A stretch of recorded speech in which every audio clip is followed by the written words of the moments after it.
Hello friends, जय हिंद। आज हम लोग बात करेंगे पॉलिटी के नेक्स्ट लेक्चर की। ठीक है, तो अभी तक हम लोग सिटीजन नागरिकता पढ़ चुके हैं। आज हम लोग देखेंगे फंडामेंटल राइट्स, मूल अधिकार। उससे पहले हम लोग बात करेंगे कुछ एक थोड़ी सी अच्छी खबर की यूपी के बच्चों के लिए, यूपी क्या अदर स्टेट के लिए भी, लेकिन यूपी सरकार की तरफ से। अभी क्या हुआ है कि जो भर्ती बोर्ड है यूपीपी, ठीक, उत्तर प्रदेश पुलिस भर्ती बोर्ड, तो उसके एक सदस्य ने इंटरव्यू दिया है। ठीक है, इंटरव्यू आपको कहाँ मिलेगा, जाके देख लेना। इंटरव्यू आपको मिलेगा नेशनल, ठीक, HOUR, ठीक, इस चैनल पे आपको इंटरव्यू देखने को मिल जाएगा। और उसमें क्या हुआ है कि सरकार, वो उस सदस्य जो थे, जो हैं भर्ती बोर्ड के, उन्होंने बोला है कि अगले 4 महीने में लगभग, ठीक है, लगभग 64,000, ठीक, वैकेंसी पुलिस की आएंगी। ठीक है, 64,000। ठीक, अब 64,000 में से हम सुन रहे हैं कि 51,000 हैं कांस्टेबल की। ठीक, 51,000 किसकी? कांस्टेबल की। और यूपीएसआई की कितनी? यूपीएसआई की हम सुन रहे हैं 9500। ठीक है, यूपीएसआई की 9500। तो अगर आप लोग चाहें तो देख सकते हैं, वहाँ जाके चैनल का नाम बता दिया, नेशनल हावर। ठीक है, और अगर इनको टोटल करेंगे, ठीक है, टोटल करेंगे तो ये लगभग 60,000 के आसपास दिखेंगे। ठीक है, 9,500 ये, 51,000 ये, लेकिन 64,000 बताएं। 4,000 वो कौन से पद होंगे, अभी इसकी पुष्टि नहीं है। ठीक है, हो सकता है कि ये बढ़ जाए, ये लगभग इतना ही रहेगा, ये मुश्किल है बढ़ना। ठीक है, 9500 बहुत है, क्योंकि लगभग इतनी वैकेंसी अभी आई थी जो अभी पूरी हो चुकी, जिनकी ट्रेनिंग चल रही है। ठीक है, तो देखेंगे, ये सरकार की तरफ से खुशखबरी है, लेकिन कब आते हैं, कितनी बार, ऐसे बार बहुत बार बयानबाजी हो चुकी है, लेकिन अभी तक कोई स्पष्ट बात नहीं बताई गई। ठीक है, तो अब हम लोग क्लास की ओर चलेंगे, इस पर एक वीडियो अलग से बना देंगे। ठीक, तो हम लोग देख रहे हैं मूल अधिकार, फंडामेंटल राइट्स। क्या देख रहे हैं? मूल अधिकार, फंडामेंटल राइट्स। ठीक है, तो ऊपर हेडिंग डाल लो, ऊपर क्या हेडिंग डाल लो? मूल अधिकार।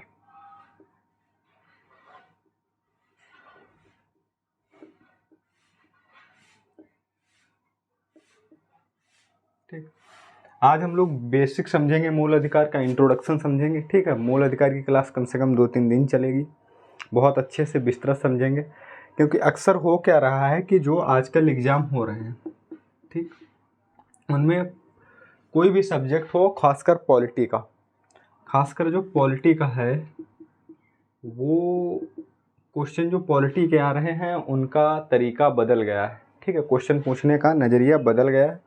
अब डायरेक्ट क्वेश्चन नहीं पूछते हैं कि अब बताइए आर्टिकल 16 क्या है, या आर्टिकल 19 क्या है, या कोई भी मतलब आर्टिकल, कोई भी व्यवस्था दे देंगे, जैसे कि कह देंगे कि अस्पृश्यता का, जो छुआछूत का विरोध है, अस्पृश्यता का, वो किससे रिलेटिव आर्टिकल है। ठीक है, तो उसमें 17, आर्टिकल 17। लेकिन अब क्या होगा कि इस तरीके से क्वेश्चन पूछते नहीं। अब उसका जो बेस है, बेसिक चीज़ें, मतलब कि थोड़ा थ्योरेटिकल जा रहे हैं। ठीक है, फैक्ट की जगह थोड़ा थ्योरेटिकल जा रहे हैं, इसलिए बेस समझना बहुत ज़रूरी है, बेसिक समझना बहुत ज़रूरी है। तभी एक क्वेश्चन में समझ लो, एक क्वेश्चन देते हैं तो उसी एक क्वेश्चन से ऐसे समझ लो कि 3-4 क्वेश्चन पूछ लेते हैं। ठीक, 3-4 उत्तर आपको देने पड़ते हैं। तो इससे क्या है कि बेसिक बहुत ज़रूरी हो गया। तो इससे क्या है कि आज हम लोग सिर्फ बेसिक देखेंगे। ठीक है, कहाँ से लिए गए हैं, मतलब क्या है, क्यों न्यायोचित हैं, क्यों गैर न्यायोचित नहीं है। ठीक, इन सब के बारे में चर्चा करेंगे, इनको मूल अधिकार क्यों कहा गया है। ठीक है, तो चलिए 1 मिनट क्या,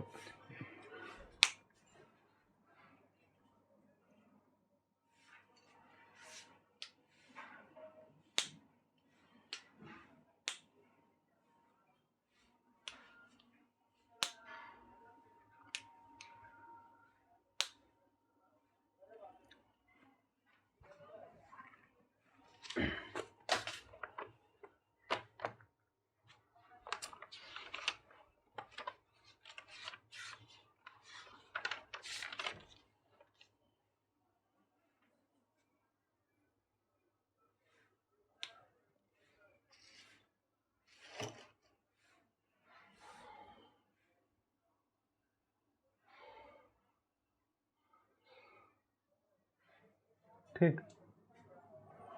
तो अब हम लोग बात करेंगे मूल। देखो सबसे पहले हम लोग देखेंगे कि ये संविधान में कहाँ पर है। ठीक, पहले तो हम लोग देखेंगे, जैसे कि जब पॉलिटी पढ़ी तो हमने पहला देखा, पहला जो राज्य और उसके, ठीक, राज्य और संघ और उसके क्षेत्र, पहले हम लोगों ने ये पढ़ा। ठीक, आर्टिकल 1 से 4। ठीक है, आर्टिकल 1 से 4। ठीक है, उसके बाद हम लोगों ने नागरिकता पढ़ा। ठीक, नागरिकता ये हो गया आर्टिकल 5 से 11। ठीक, आर्टिकल 5 से 11। और ये जो राज्य और उसका संघ क्षेत्र है, ठीक है, आर्टिकल 1 से 4। राज्य और उसका संघ क्षेत्र जो आर्टिकल 1 से 4 है, ये है भाग, ठीक, 1 में। ठीक, नागरिकता है भाग 2 में। ये आर्टिकल है, ये भाग 2 में। नागरिकता किस में हो गई? भाग 2 में। तो अब हम लोग कहाँ पहुँचे? Fundamental rights. ठीक, मूल अधिकार पे। ठीक, फंडामेंटल राइट्स, मूल अधिकार। तो ये क्या है? आर्टिकल 35 से, सॉरी, आर्टिकल 12 से और 35 से। ठीक, बिल्कुल सीक्वेंस। देखो, राज्य और उसका संघ क्षेत्र 1 से 4 हो गया, भाग 1। ठीक, नागरिकता 5 से 11, आर्टिकल 5 से 11 भाग 2। मूल अधिकार आ गए हैं 12 से 35, 11 के बाद 12 से 35 और भाग 3 हो जाएगा। ठीक, भाग 3। तो इस तरीके से हम लोग देखेंगे कि भारतीय संविधान में, ठीक, भारतीय संविधान में कहाँ पर इनको व्यवस्थित किया गया। तो कहाँ पर किया गया? मूल अधिकार 12, मूल अधिकार भाग 3 12 से 15। ठीक, अब इसे व्यवस्थित तरीके से थोड़ा देखते हैं, क्योंकि ये एक तरीके से रिवीजन, जैसे पहला क्या हो गया? राज्य और उसका संघ क्षेत्र भाग 1 में हो गया 1 से 4 पहला। दूसरा 5 से 11 भाग 2 नागरिकता।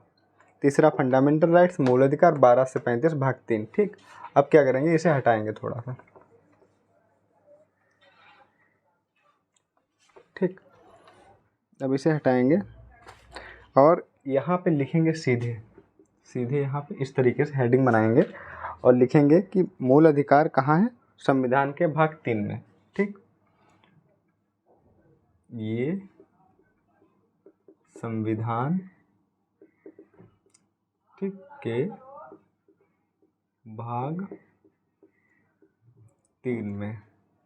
ठीक, दूसरा क्या लिखेंगे? आर्टिकल 12 से 35 तक। ठीक, एक एक आर्टिकल हम लोग समझेंगे 12 से 35 तक। तो पहले हमको ये याद रखना कि संविधान में कहाँ है? ये संविधान के भाग 3 में है, आर्टिकल 12 से 35 तक। 1 मिनट, सॉरी।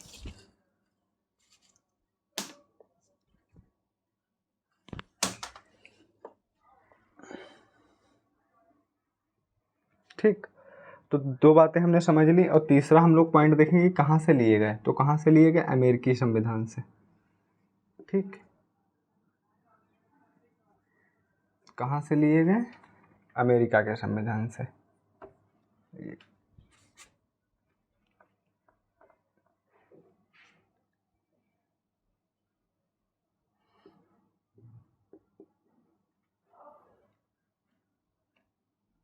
ठीक, तो यहाँ लिखो इनको,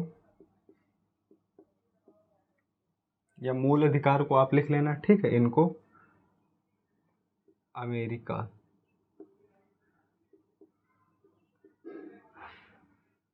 ठीक, के संविधान से लिया गया। ठीक, कहाँ से लिया गया? अमेरिका के संविधान से लिया गया है। ठीक है, यह अमेरिका के संविधान से लिया गया या प्रभावित है। ठीक, और इनको क्या बोला जाता है? इन मूल अधिकार को, भाग 3 को क्या बोला जाता है? ठीक, मैग्ना कार्टा। ठीक, भाग 3 को क्या बोला जाता है? Magna carta. यहाँ लिख दो। ठीक, यहाँ लिखो कि इसको, या भाग 3 को, ठीक, तुम लोग लिखना भाग 3 को। ठीक है, संविधान का, ठीक, संविधान का, 1 मिनट, मैग्ना कार्टा कहा जाता है। ठीक, मैग्ना कार्टा क्यों कहा जाता है ये भी बताएंगे। ठीक, संविधान का मैग्ना कार्टा या संविधान का मैग्ना कार्टा कहा जाता है। संविधान के मैग्ना कार्टा की संज्ञा दी गई। ठीक, कुछ भी लिख लो जो तुमको सही लगे। ठीक, जो तुमको उचित लगे।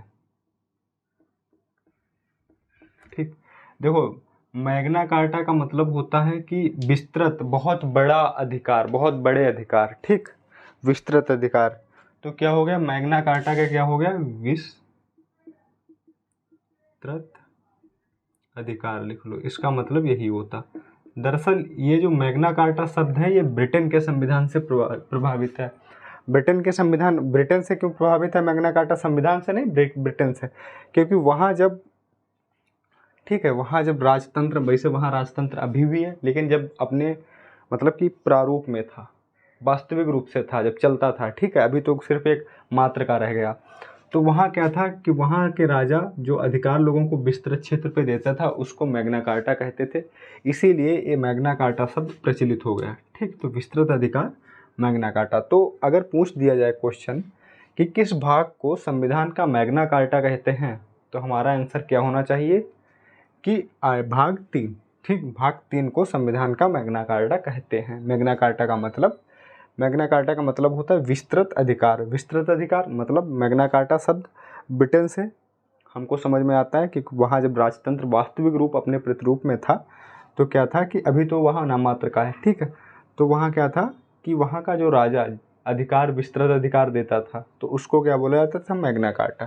ठीक है, कहाँ से लिए गए हैं इनको, अमेरिका के संविधान से लिया गया। ये इतना मोटी मोटी बातें आपको याद रखनी है। ठीक है,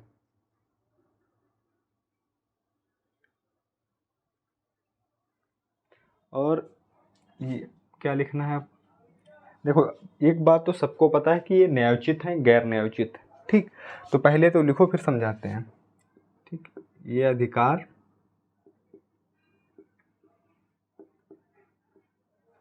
न्यायोचित है। ठीक, ये अधिकार न्यायोचित है। देखो न्यायोचित का मतलब क्या हुआ। ठीक, ठीक, इनको संविधान द्वारा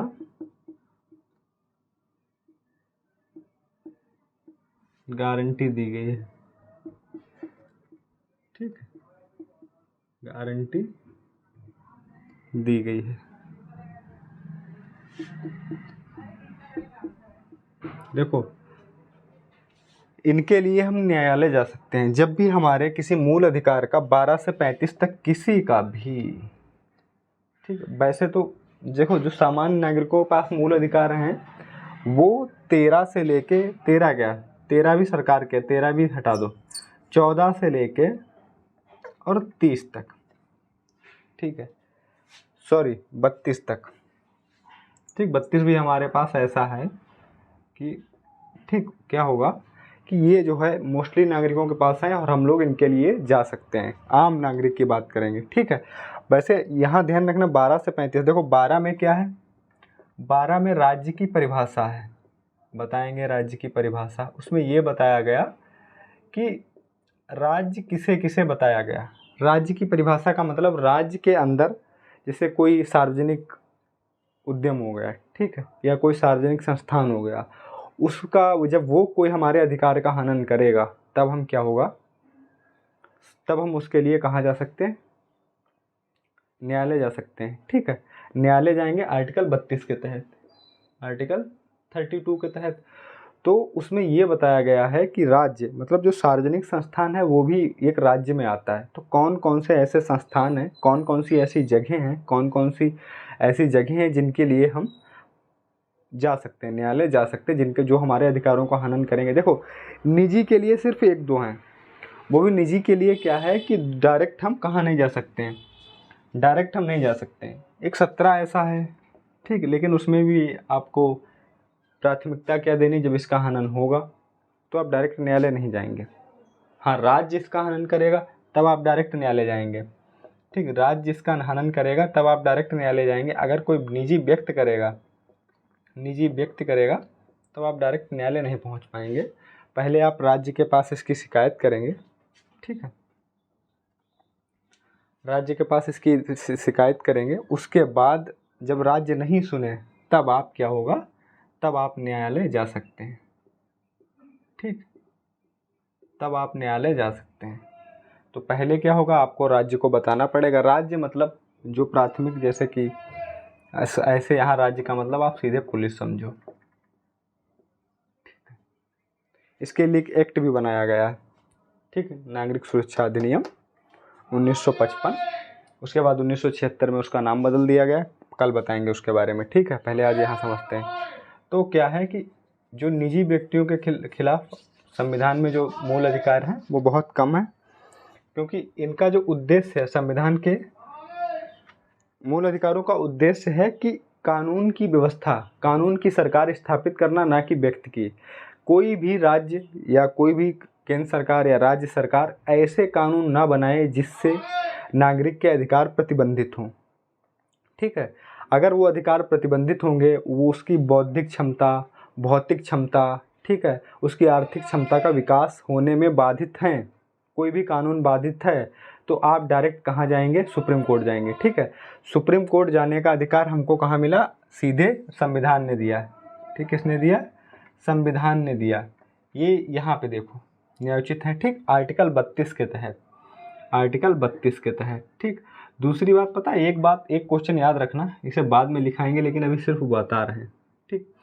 जो न्यायालय है उसे संविधान का अभिभावक कहते हैं, ठीक। न्यायालय को क्या कहते हैं, ठीक,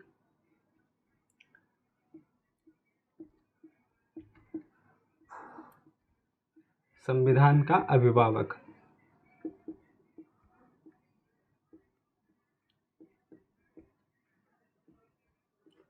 ठीक, संविधान का अभिभावक कहते हैं, ठीक है। यहाँ काली, एक मिनट,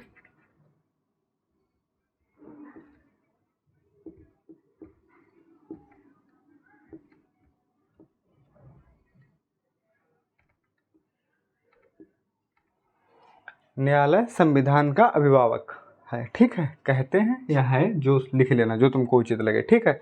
तो इसीलिए क्या है, न्यायोचित क्यों, आर्टिकल 32 के तहत हम सीधे कहाँ जा सकते हैं, सुप्रीम कोर्ट जा सकते हैं, इतना ध्यान रखना।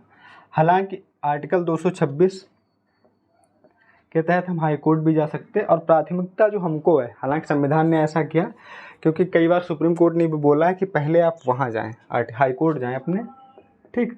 इससे क्या होगा कि यहाँ सरकार के पास और सुप्रीम कोर्ट के पास बहुत ज़्यादा पहले से काम है, उसके पास बहुत ज़्यादा उस पर पहले से वर्डन है। तो हमको क्या करना चाहिए कि हमको अपनी जिम्मेदारी भारत के नागरिक के तौर पे एक जिम्मेदारी समझते हुए कि हम सुप्रीम कोर्ट पे ज़्यादा वर्डन ना डालें। सबसे पहले हमको कहाँ जाना चाहिए, हाई कोर्ट जाना चाहिए। हाई कोर्ट एक राज्य का देखता है और सुप्रीम कोर्ट पूरे भारत को देखता है, इसलिए उसके पास बहुत ज़्यादा दायित्व हैं, ठीक है। तो हम लोग क्या सबसे पहले यहाँ जाएंगे, ये हमारी जिम्मेदारी। हालांकि सुप्रीम कोर्ट हमको मना नहीं कर सकता, क्योंकि हमको संविधान के आर्टिकल 32 ने डायरेक्ट जाने के लिए बोला। कोई अपीलीय न्यायालय नहीं है कि आप अपील के लेकर जाएं, ठीक है। पहले आपका यहाँ हनन हो, जब आपको यहाँ सफलता ना मिले तो आप यहाँ अपील लेकर नहीं, ऐसा कुछ नहीं, आप डायरेक्ट जाइए, डायरेक्ट, ठीक। तो इसमें क्या है कि ये मतलब एक अकड़ वाली बात हो गई, नहीं हमको संविधान ने दिया तो मतलब सुप्रीम कोर्ट आपको मना नहीं करेगा, उसकी मजबूरी है, क्योंकि वो भी संविधान के दायरे में अपने काम करता है। भारत की जितनी संस्थाएं हैं, भारत सरकार, सब संविधान के दायरे में काम करते हैं। तो इससे क्या होगा कि आपको मना नहीं किया जाएगा, लेकिन क्या है कि हमारा दायित्व, जब हम लोग पढ़ेंगे, अभी हम लोग पढ़ रहे हैं मूल अधिकार, जब आगे पढ़ेंगे मूल कर्तव्य, हालांकि उसमें ऐसा कोई कर्तव्य लिखा नहीं है, लेकिन मूल कर्तव्य के शब्द से ही कि हमारे कर्तव्य क्या, मूल हटा दो थोड़ी देर के लिए, कि हमारे कर्तव्य क्या। तो ये भी हमारा एक कर्तव्य है कि हम देश के शासन में, प्रशासन में किस तरह सहयोग कर सकें कि उसे में, उसके काम में बाधित ना हो, ठीक है। तो इसीलिए ये एक जिम्मेदारी है, इसे समझना चाहिए सारे नागरिकों के, जो नई पीढ़ी है खासकर उसको तो बहुत ज़्यादा, कि आर्टिकल 226 के तहत हमको जा सकते हैं। यहाँ देखो 5 प्रकार की रिट जारी होती हैं, उन रिट को पढ़ाएंगे, लेकिन अभी इतना पढ़ो, न्यायोचित हैं क्योंकि इनको संविधान द्वारा गारंटी दी गई है, हमको इनको न्यायालय सुरक्षा प्रदान करता है, ठीक। जब भी इनका हनन होता है तो हमको न्यायालय सुरक्षा प्रदान करता है, लिख लेना है, यहाँ लिख लेना आगे कि न्यायालय इनको सुरक्षा प्रदान करता है, और ये भी लिख लेना कि संविधान न्यायालय का संविधान का अभिभावक कौन है? न्यायालय। ठीक है, यहाँ देखो ये लिखा, न्यायालय संविधान का अभिभावक है, यह कहते हैं। ठीक है, क्यों कहते हैं ऐसा? ऐसा क्यों कहते हैं? क्योंकि जब भी संविधान की व्याख्या करनी होती है तो सुप्रीम कोर्ट, न्यायालय, हाईकोर्ट भी करता है, सुप्रीम कोर्ट करता है। ठीक, सुप्रीम कोर्ट करता है। सुप्रीम कोर्ट जब भी कोई ऐसा जटिल सब्जेक्ट आता है, जटिल विषय आता है जिसपे मतलब तरह तरह की मनगढ़ंत कहानियाँ बना ली जाती हैं, ठीक है, तो क्या किया जाता है? न्यायालय या उसमें सुधार करता है। जैसे कि मान लो जब हम लोग आपातकाल पढ़ेंगे, आपातकाल यहाँ भी पढ़ेंगे, तो जब आपातकाल पढ़ेंगे तो पहले क्या था? ठीक, पहले क्या था कि आपातकाल में, अब जहाँ सशस्त्र विद्रोह है वहाँ पहले था आंतरिक विद्रोह। ठीक, तो इसके कई सारे मतलब निकाल लिए जाते थे। ठीक, आंतरिक विद्रोह मतलब कि आंतरिक गड़बड़ी, विद्रोह ने आंतरिक गड़बड़ी। तो उसमें क्या हुआ था कि जैसे कि मान लो 1975, 1971 में एक लगा था आपातकाल युद्ध की वजह से, भारत पाकिस्तान जब बांग्लादेश बना। ठीक है, उसके बाद 1975 में ये बेमतलब का था, ये सिर्फ प्रधानमंत्री जी की मन मर्जी पर लगा। ईगो मेन प्रॉब्लम यहाँ ईगो की थी। तो उन्होंने इस शब्द का बहुत दुरुपयोग किया, आंतरिक गड़बड़ी का। उन्होंने अपने तरीके से स्पष्ट कर लिया कि फला फला मतलब ये आंतरिक गड़बड़ी यहाँ हुई है इसलिए। तो इसे क्या किया गया कि संविधान में सुधार करते हुए, ये तो संशोधन के तहत हुआ था, मोरारजी देसाई बहुत ज़्यादा गुस्सा हो गए थे, तो क्योंकि इसके तहत उनको भी बड़ा टॉर्चर किया गया था। 1975 में जेल जाना पड़ा था, काफ़ी टाइम जेल तक रहे थे। उसके बाद जब उनकी सरकार बनी तो उन्होंने क्या क्या किया कि यहाँ इसका अर्थ चेंज करके उन्होंने सशस्त्र विद्रोह कर दिया। ठीक, उन्होंने सशस्त्र विद्रोह कर दिया था। ठीक है, तो इससे क्या है कि हम लोग इतना ध्यान रखेंगे कि इसीलिए क्या है कि संविधान कहीं फंसता है, कहीं मतलब सरकार फंसती है तो, या कोई भी फंसता है तो क्या है कि संविधान की व्याख्या कौन करता है? न्यायालय करता है। ठीक है, संविधान का रक्षक कौन है? न्यायालय। सीधे ध्यान रखना, संविधान का रक्षक कौन है? Supreme court. न्यायालय मतलब सुप्रीम कोर्ट। यहाँ एक बात बहुत अच्छे से ध्यान रखना, यहाँ न्यायालय शब्द का मतलब सुप्रीम कोर्ट है। ठीक है, भारत का सर्वोच्च न्यायालय। ठीक है, तो संविधान का यहाँ लिख लो। ठीक, यहाँ लिख लेना, सर्वोच्च आगे लिख लेना। ठीक है,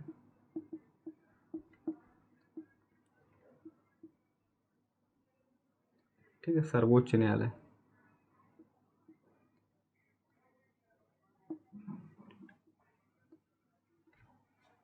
ठीक है, भारत का जो क्योंकि अगर आप न्यायालय ध्यान रखेंगे तो आप गड़बड़ कर देंगे, क्योंकि एग्जामिनर आपको फिर आराम से टहला सकता। तो इतना याद रखना कि सर्वोच्च न्यायालय क्या है? संविधान का अभिभावक है। ठीक, इतना आप लोग ध्यान रखना। तो हम लोगों ने मोटा मोटा क्या देख लिया? 1 मिनट क्लास देख लेते हैं,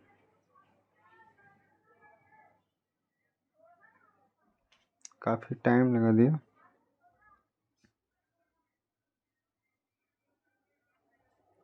तो हमने क्या देखा कि ये संविधान के भाग 3 में है। संविधान के भाग 3 को क्या मैग्ना कार्टा कहा जाता है? विस्तृत अधिकार। आर्टिकल 12 से 35 इनको अमेरिका के संविधान से लिया गया है। ठीक, ये अधिकार न्यायोचित है, इनको संविधान द्वारा गारंटी, यहाँ चाहना तो लिख लेना, और सुरक्षा दी गई। ठीक, इनको संविधान द्वारा गारंटी और सुरक्षा दी गई है। ठीक है, इनको संविधान द्वारा गारंटी और सुरक्षा दी गई है। क्योंकि हमको कहाँ आर्टिकल 32 के तहत सुप्रीम कोर्ट जाने का अधिकार है, मूल अधिकार है, फंडामेंटल राइट्स है। मतलब हम जा ही सकते हैं, हमको कोई नहीं रोक सकता, हम जिद करके जा सकते हैं। तो इसीलिए इनको मूल अधिकार कहा गया है। और ये जितने भी देश हैं विश्व में सबसे ज़्यादा विस्तृत अगर मूल अधिकार हैं कहीं तो वो भारत के संविधान में है। इतना ध्यान रखना, अगर क्वेश्चन आ जाए कि विश्व में सबसे ज़्यादा विस्तृत फंडामेंटल राइट्स कहाँ हैं, मूल अधिकार कहाँ हैं, तो भारतीय संविधान में। इतने विस्तृत रूप से विश्व के किसी भी संविधान में फंडामेंटल राइट्स नहीं है। ठीक है, एक बहस चल रही है, राजस्थान सरकार ने दिया भी है कि स्वास्थ्य अधिकार। ठीक है, स्वास्थ्य अधिकार, तो एक बहस देश में छिड़ी हुई कि स्वास्थ्य अधिकार फंडामेंटल राइट्स का अंग होना चाहिए या नहीं होना चाहिए। हालांकि स्वास्थ्य का अधिकार हमको आर्टिकल 21 के तहत दिया गया, ठीक, डायरेक्ट नहीं दिया गया। आर्टिकल 21 के तहत हमको बहुत सारे अधिकार दिए गए, उसमें स्वास्थ्य का भी अधिकार है, ठीक है। लेकिन स्वास्थ्य का अधिकार एक डायरेक्ट जब अधिकार बनाया जाएगा तो उसको लेने का तरीका बदल जाएगा, ठीक है। उसमें अपने यहाँ निजी हॉस्पिटल्स की भागीदारी बहुत है, तो ये निजी जो हॉस्पिटल्स हैं या जो निजी संस्थान हैं उनके लिए ये बहुत बड़ी दिक्कत बन सकता है, ठीक है। तो इसीलिए जो अपने डॉक्टर्स लॉबी है जिसे हम लोग कह सकते हैं कि वो इसके अगेंस्ट रहेगी, ठीक, अगेंस्ट रहेगी, वो इसके अगेंस्ट इसलिए रहेगी क्योंकि उसको बहुत ज़्यादा घाटा, मतलब स्वास्थ्य का अधिकार मतलब कि ऐसे समझ लो कि स्वास्थ्य हर छोटी छोटी बीमारी, बड़ी से बड़ी बीमारी क्या होगा कि इलाज के लिए आदमी पैसा खर्च करने की नहीं सोचेगा, ठीक है। तो देखेंगे, पढ़ेंगे, इस पर एक अलग से वीडियो बनाएंगे, किसी दिन बताएंगे, ठीक। आज क्या है, आज हम लोग इतना देखते हैं कि ये अधिकार न्यायोचित हैं, इनको संविधान द्वारा गारंटी और सुरक्षा दी गई है, ठीक है। एक लाइन और लिख लो यहाँ, लिखने को इनको लिखो कि संविधान द्वारा हर व्यक्ति को, ठीक, मूल अधिकार के परिप्रेक्ष्य में गारंटी और सुरक्षा दी गई है, ठीक। इसमें किसी तरह का किसी के साथ, ठीक, किसी भी नागरिक व्यक्ति के साथ भेदभाव नहीं है। देखो, नागरिक का मतलब होता है जो देश का निवासी हो, इतना ध्यान रखना। और व्यक्ति का मतलब हो गया, इसमें सब समाहित होता है, विदेशी और देश का, ठीक। विदेशी व्यक्ति, देशी व्यक्ति, नागरिक, वो व्यक्ति में सब समाहित है। व्यक्ति का मतलब अगर आए कहीं, और नागरिक का मतलब है सीधे हम लोग ध्यान रखेंगे कि जो देश का नागरिक हो, ठीक, जिसके पास देश की नागरिकता हो उसे नागरिक कहते हैं, ठीक। इतना भारत के संविधान में याद रखना। जब नागरिकता पढ़ाई थी हमने तब भी बोला था, और यहाँ भी, क्योंकि आगे ज़रूरत पड़ेगी, ठीक है। तो हम लोग क्या पहले लाइन लिखेंगे, संविधान द्वारा भेदभाव के हर तरीके को नकारा गया, ठीक। लिखो, संविधान द्वारा बिना भेदभाव के हर व्यक्ति के लिए मूल अधिकारों के संबंध में गारंटी दी गई। संविधान द्वारा बिना भेदभाव के हर व्यक्ति को मूल अधिकारों के संबंध में गारंटी दी गई है, ठीक है। और अब हम लोग आगे बढ़ेंगे, उसमें हमको लिखना है प्रत्येक व्यक्ति के पास, ये भी लिख लो, प्रत्येक व्यक्ति के पास, ठीक है। लिखो, प्रत्येक व्यक्ति के पास या प्रत्येक व्यक्ति के लिए समानता, सम्मान, राष्ट्रहित और राष्ट्रीय एकता समाहित की गई। समानता, सम्मान, राष्ट्रहित और राष्ट्रीय एकता समाहित की गई। प्रत्येक व्यक्ति के लिए संविधान के फंडामेंटल राइट्स, मूल अधिकार में प्रत्येक व्यक्ति के लिए समानता, सम्मान, राष्ट्रहित, ठीक, व्यक्तित्व विकास कह सकते हो आप, सबको क्या है, सबको समाहित किया गया है। किसी के साथ किसी तरीके का भेदभाव नहीं है, ठीक है।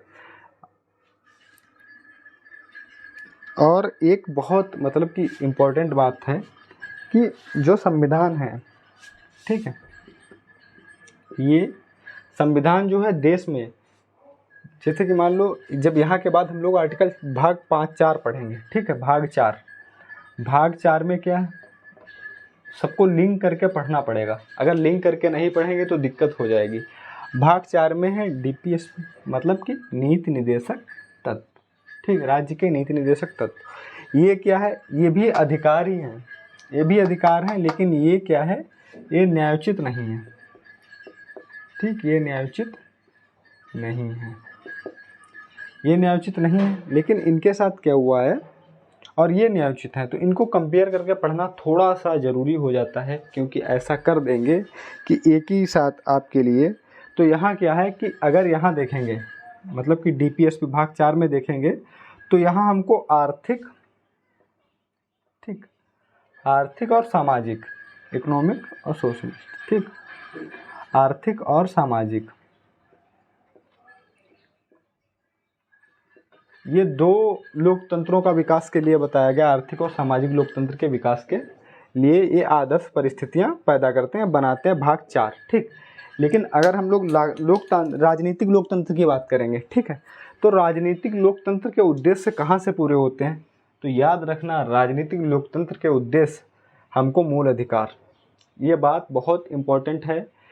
ऐसे समझ लो UPSC का ये फेवरेट क्वेश्चन है, एग्जाम में पूछा जा चुका है। तो क्योंकि एक सिंपल वे में कहीं भी पूछा जा सकता, वहाँ एक थोड़ा टफ वे बना देते जिसे समझना आसान नहीं होता है, लेकिन एक सिंपल वे में कि डायरेक्ट पूछ लेंगे कि सामाजिक लोकतंत्र के उद्देश्य किस भाग से पूरे होते हैं, आर्थिक लोकतंत्र से उद्देश्य किस भाग से पूरे होते हैं, और राजनीतिक लोकतंत्र के उद्देश्य किस भाग से पूरे होते हैं। तो आपको बताना होगा कि राजनीतिक लोकतंत्र के उद्देश्य मूल अधिकार, फंडामेंटल राइट्स, भाग 3। ठीक, तो लिखेंगे हम लोग, एक मिनट,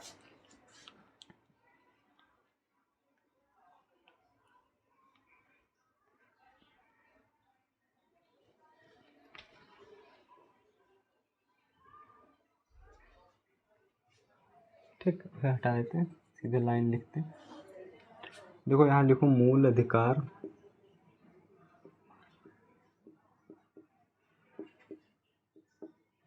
ठीक, मूल अधिकार का तात्पर्य, ठीक, मूल अधिकार का तात्पर्य राजनीतिक लोकतंत्र के आदर्शों की उन्नति से है। ठीक है, का तात्पर्य राजनीतिक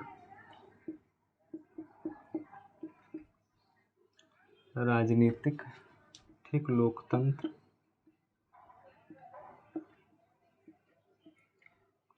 राजनीतिक लोकतंत्र के आदर्शों, ठीक, राजनीतिक लोकतंत्र के आदर्शों की उन्नति से है।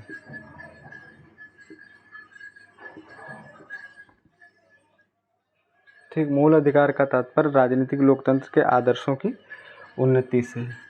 ठीक,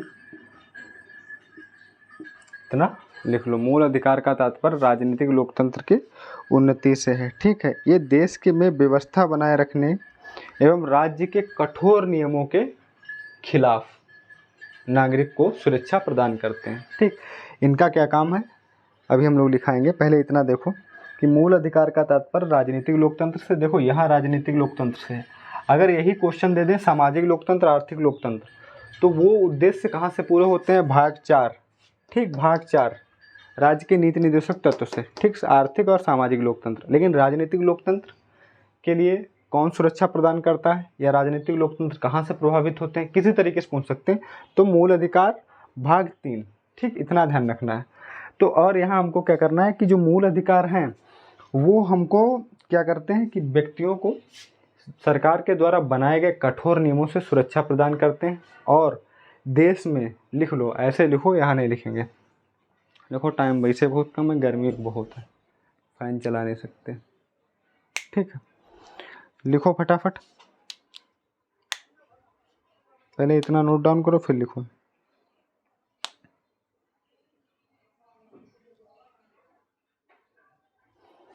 ये अधिकार देश में कानून व्यवस्था बनाए रखने, ठीक, लिखो, ये अधिकार देश में कानून व्यवस्था बनाए रखने और राज्य के खिलाफ, ठीक, राज्य के खिलाफ, पहले ये लिखो, ये सरकार, ये अधिकार देश में कानून व्यवस्था बनाए रखने, ठीक, और राज्य के खिलाफ जो राज्य कठोर नियम बनाता, और लिखो, और राज्य के कठोर नियमों के खिलाफ, ये लिखो,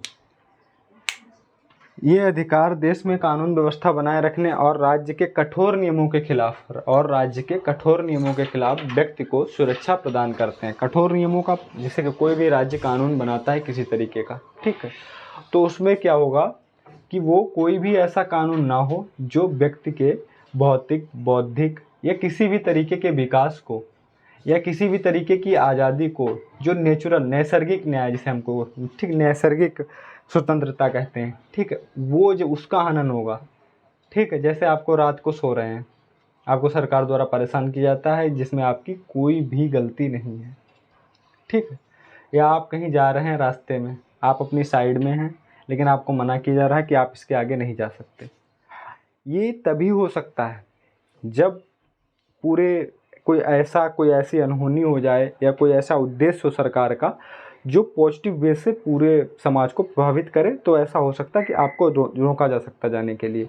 लेकिन जब देश में सामान्य परिस्थिति है, ये सब असामान्य परिस्थिति में है। जब देश में सामान्य परिस्थिति है, आपको किसी हॉस्पिटल जाना है लेकिन आपसे बोला जा रहा है नहीं, आप इस हॉस्पिटल नहीं जा सकते, आप फला हॉस्पिटल चले जाएँ, और फला फला हॉस्पिटल में आप जो इलाज करवाना चाहते हैं वो उपलब्ध नहीं है, लेकिन फिर भी कहा रहा नहीं वो डॉक्टर आपको दे देगा, आप वहाँ जाइए।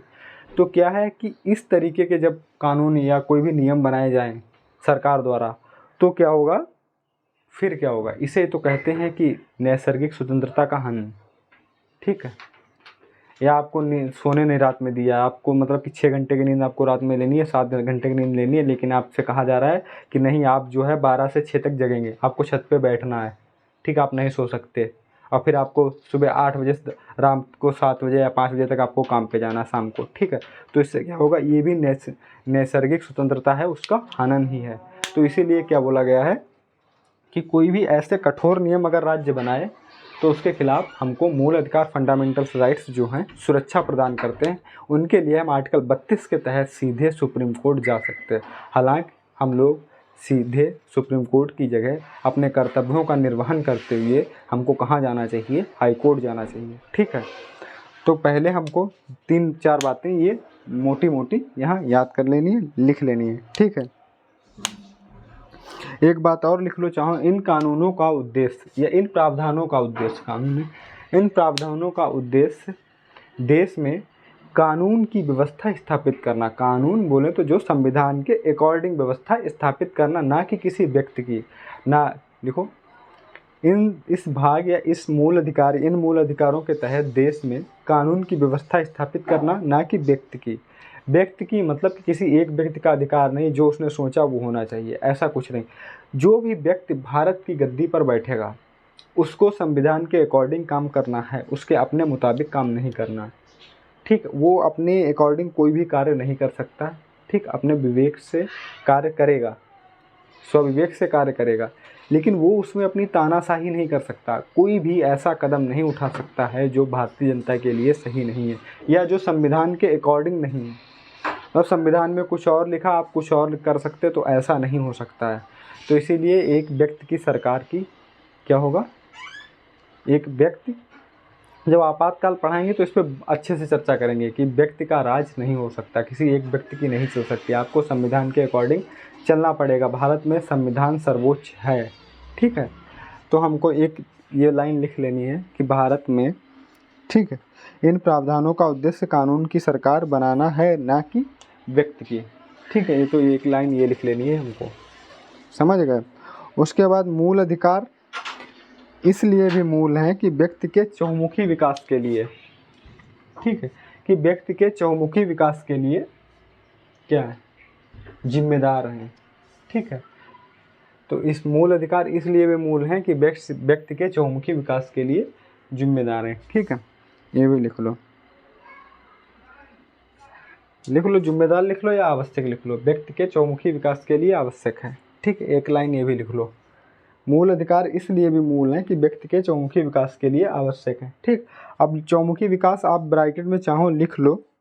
ठीक, बौद्धिक, भौतिक, नैतिक और आध्यात्मिक। ठीक, चहुमुखी विकास बौद्धिक, भौतिक, नैतिक और आध्यात्मिक। बौद्धिक, भौतिक, नैतिक, बौद्धिक, भौतिक, नैतिक और आध्यात्मिक विकास चहुमुखी विकास के लिए आवश्यक हैं। तो आज हम लोग इतना ही रखेंगे, क्योंकि हमने बहुत कम फैक्ट लिखे, लेकिन आपको क्या बताया कि एक उसका जो वे है, रास्ता है, आधार है, वो बताया है कि मेन क्या है। ठीक है, क्यों न्यायोचित हैं, क्यों न्यायोचित नहीं है, क्या क्या प्रावधान हमारे पास, किस किस तरीके से हमको इसका उपयोग करना चाहिए। ठीक है, हमें अब सुप्रीम कोर्ट जाने का अधिकार है आर्टिकल 32 के तहत, लेकिन हो सके तो हमको कहाँ जाना चाहिए, 226 के तहत। यही व्यवस्था बनाएगी। आपको पता है कि संविधान जो संसद है, ठीक, संसद वो ये भी कर सकता है कि जो आर्टिकल 226 के तहत हाईकोर्ट को अधिकार दिए गए, जो आर्टिकल 32 के तहत संविधान ने, ठीक, जो आर्टिकल 32 के तहत सुप्रीम कोर्ट को अधिकार है, वो संविधान संसद कानून बना के, संसद, इतना ध्यान रखना, संसद कानून बनाकर किसी भी न्यायालय को दे सकती है, इतना ध्यान रखना। ठीक, तो ये फैक्ट सही है। ये कहाँ लिखा है, ये आर्टिकल 32 में ही लिखा है मेरे दोस्त। ठीक, ये संविधान के आर्टिकल 32 में ही लिखा। तो हमको ध्यान रखना कि हालांकि अभी तो किसके पास है, अभी तो हैं सुप्रीम कोर्ट के पास आर्टिकल 32, आर्टिकल 226 के तहत कहाँ है, ठीक है, आर्टिकल 226 के तहत कहाँ है? हाई कोर्ट के पास। ठीक, तो हमको इतना ध्यान रखना है। अब हम लोग क्लास को यहीं समाप्त करेंगे। बहुत बहुत शुक्रिया, धन्यवाद। हमको भी लाइब्रेरी जाना है, टाइम हो रहा है। ठीक है, बहुत बहुत शुक्रिया, धन्यवाद। क्लास को यहीं समाप्त करते हैं। नेक्स्ट क्लास फिर आएगी, जल्दी आएगी।